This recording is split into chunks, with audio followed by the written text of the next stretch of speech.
हिमाचल प्रदेश में उपचुनावों का दौर पूरे जोर शोर से शुरू हो चुका है और ऐसे में भाजपा व कांग्रेस ने अपने स्टार प्रचारक मैदान में उतार दिए हैं। कांग्रेस द्वारा कन्हैया कुमार को स्टार प्रचारक के तौर पर हिमाचल प्रदेश में पार्टी के प्रचार के लिए भेजा है, जिसे भाजपा नेता पूरी तरह भुनाने में लगे हैं। अर्की उपचुनाव में भाजपा के स्टार प्रचारक व सरकार में वरिष्ठ मंत्री वीरेंद्र कंवर ने कांग्रेस को आड़े हाथ लेते हुए कहा कि कांग्रेस मुद्दा विहीन व नेतृत्व विहीन पार्टी बन चुकी है। उन्होंने कहा कि कांग्रेस ने कन्हैया कुमार जैसे देश विरोधी नेता को पार्टी के प्रचार के लिए यहां भेजकर साबित कर दिया है कि कांग्रेस हमेशा देश के विपरीत कार्य करने वालों का साथ लेती है।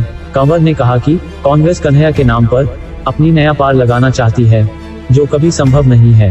जो नेता बेगूसराय में अपने चुनाव में जमानत नहीं बचा पाया, वो किसी और की क्या मदद करेगा।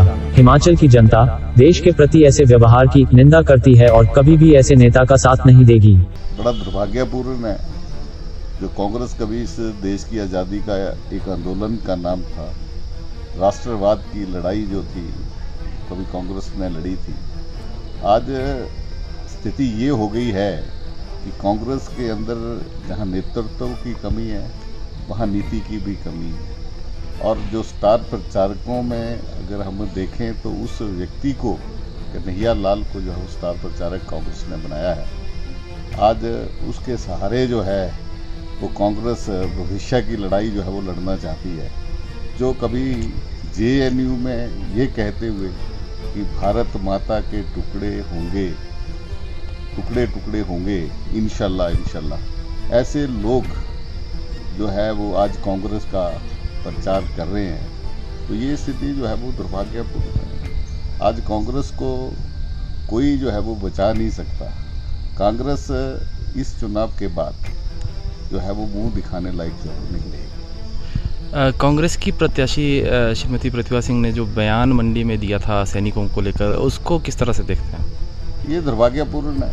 ये हमारे सैनिकों का और पूर्व सैनिकों का जो है वो अपमान है, जिन्होंने इस देश की जो लड़ाई लड़ी है कारगिल, वो उन युद्ध में आती है जो हाई एल्टीट्यूड में जो है वो युद्ध लड़े गए, और उसमें पाक की सेना हाइट में थी और हमारी सेना जो थी वो नीचे थी। लेकिन फिर भी हमारे जो रणबांकुरे थे उन्होंने ये लड़ाई लड़ी, और ये विश्व में एक Guinness book of world record में जो है वो एक इतिहास जो है वो इसका दर्ज हुआ है।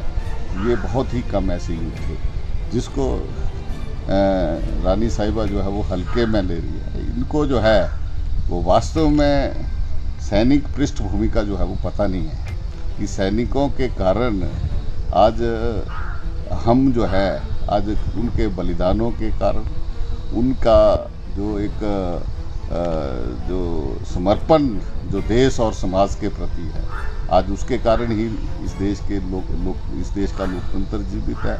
और आज उन्हीं के कारण जो है वो हम सुख और चैन की जो है वो नींद ले रहे हैं। आज इनका जो त्याग और बलिदान जो है उसको भुलाया नहीं जा सकता। ये वास्तव में ये सेना का अपमान है। मुझे बड़ी हैरानी होती है जब पहले वाई इलेक्शन धर्मशाला का और पच्छाद का हुआ तो कांग्रेस के लोग कहते थे ये सेमीफाइनल है, तो हमने सेमीफाइनल भी जीता।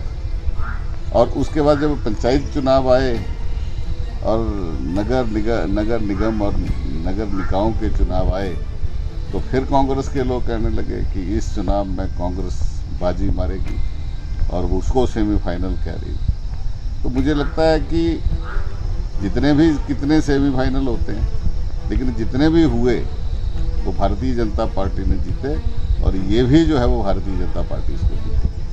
अर्की में आपकी ड्यूटी इस बार उपचुनावों में लगी है, कितनी राह आसान है, क्या समझते हैं? इस सीट को हम 100% जीतेंगे। बहुत ही उत्साह कार्यकर्ताओं में भी है और लोगों में भी है। लोग 30 तारीख का इंतज़ार कर रहे हैं। भारतीय जनता पार्टी के प्रत्याशी को यहाँ से जिताएंगे। जो 4 वर्ष विकास के कामों में जो कमी रही है, ये 1 वर्ष के अंदर जो है वो अर्की की जनता को जो है वो हम उस विकास की राह पर जो है वो लेकर के जाएंगे। उस कमी को जो है वो हम पूरा